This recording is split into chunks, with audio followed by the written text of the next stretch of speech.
que é se colocar no lugar do outro e ver com as lentes dele. Porque não basta simplesmente pensar nessa trajetória do outro, mas é eu tentar enxergar com as suas lentes. O quanto muitas vezes somos seres políticos. As decisões que a gente toma diariamente é uma forma de mostrar o nosso lado político, mostrar o nosso respeito social, mostrar o quanto a gente quer ou não mudança social, né? E muitas vezes confundimos isso com o movimento partidário. Então, o quanto isso também acarreta diretamente quando a gente está falando de universidades federais, que é o caso da onde você desenvolve tudo isso, que é o IFE, né? Então, se trata de um órgão federal, aonde você vai pensar ações afirmativas para que essas pessoas tenham as possibilidades corretas de se emanciparem lá dentro. E aí a gente traz puxando para o meu assado agora, né, Maíra? A gente traz uma questão muito forte que eu sempre acredito, né, que a nossa única política pública realmente emancipatória é a educação. É através da educação que a gente vai mudar essa perspectiva cultural, trazendo todo esse seu lado histórico, né, Alba, de mostrar essas marcas históricas sociais e de fato, através da Constituição, e através de todos esses direitos sociais que foram conquistados, e ao mesmo tempo a gente tem que andar nessa linha tênue de manter esses direitos já conquistados por militâncias políticas e também pensar no que a minha militância política pode causar. Será que de fato eu estou pensando no meu conforto ou estou pensando no bem social? Estou pensando no próximo? E aí tem um conceito que a gente costuma discutir bastante aqui no Geralmente Quinta-feira, que é respeito ao próximo e empatia, né? Que é se colocar no lugar do outro e ver com as lentes dele.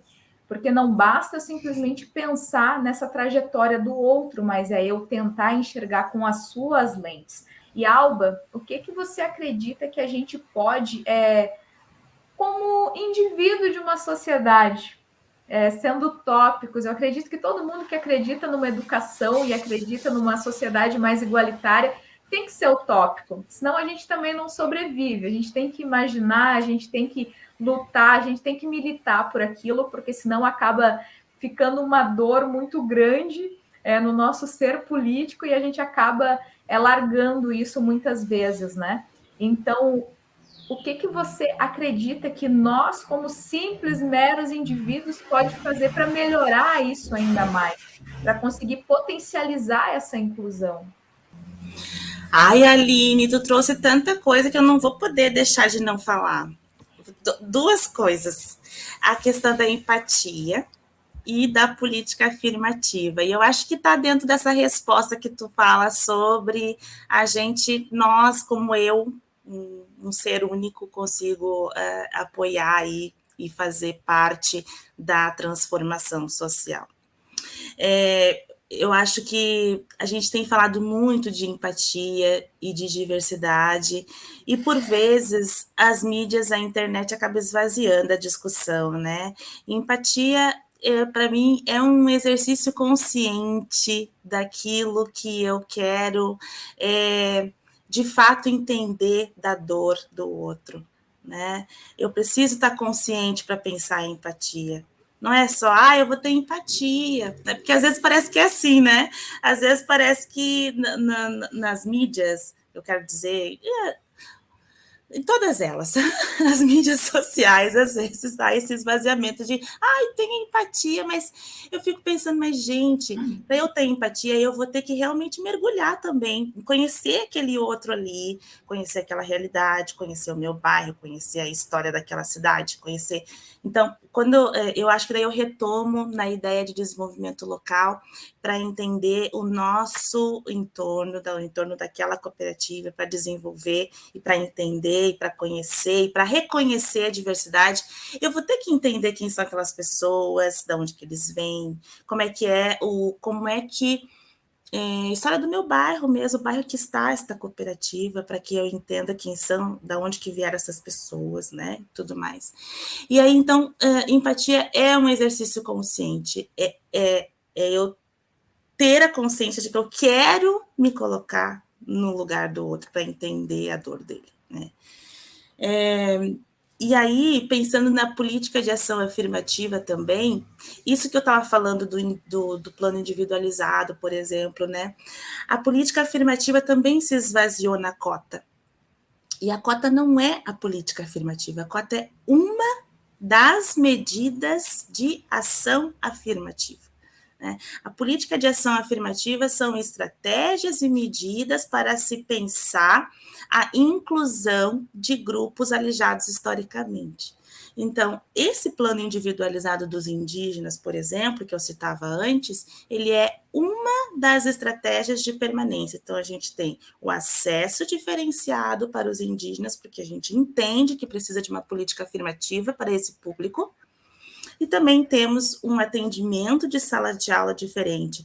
Então, tem gente, um desavisado ou alguém que não entendeu a política, vai dizer, mas Alba está sendo tratado diferente, ele pode sair antes, mas ele pode circular na sala, mas ele pode, sei lá, o que ele vai poder fazer, que o professor entendeu que naquele momento ele pôde fazer. Mas é um tratamento diferenciado. Vai ser, precisa ser um tratamento diferenciado para que a gente consiga alcançar a igualdade. Fazendo a equidade, exercitando a equidade para alcançar a igualdade de todos. Então, eu acho que isso também faz parte do eu, Alba, enquanto indivíduo, de buscar entender, de buscar, se eu não estou entendendo, buscar compreender o que está acontecendo, para que eu me junte a esse grupo que acredita junto comigo nessa transformação e nessa sociedade mais justa para todos.